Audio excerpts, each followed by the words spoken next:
Hello everyone, myself Tarun Soni, a mechanical engineering undergrad at IIT Mandi. In this, my very first YouTube video, I am going to talk about the effect of air resistance on a motorcycle, which is also a part of my course project. So, motorcycle aerodynamics is a science, the mastery of which requires a mathematics, careful observation, curiosity, rational deduction, and an open mind, which is the very founding principle of scientific thinking. So, what is aerodynamics? Aerodynamics is the study of motion through the atmosphere. Motorcycle aerodynamics is concerned with three distinct parts.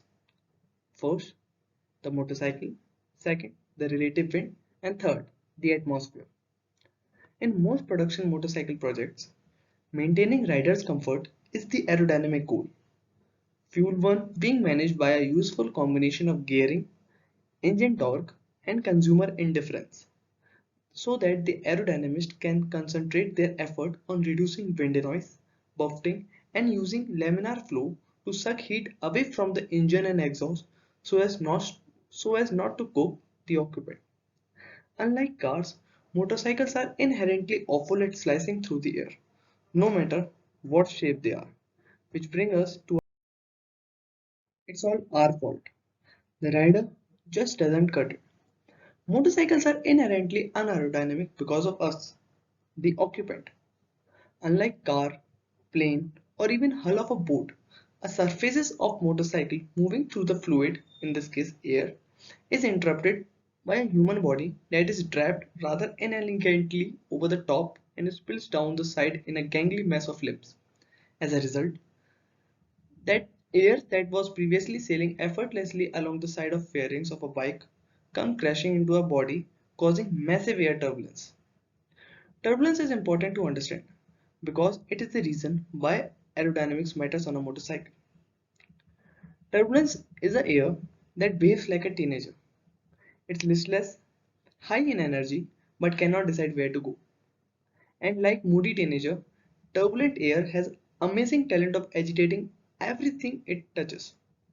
When pockets of turbulent air disrupt an object in motion, the air molecules touching that object create friction that pushes against it.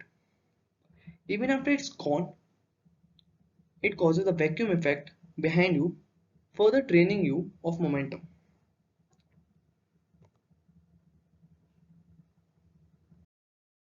Let's take an overview on aerodynamic forces. The drag force influences both the maximum attainable velocity and the performance in acceleration.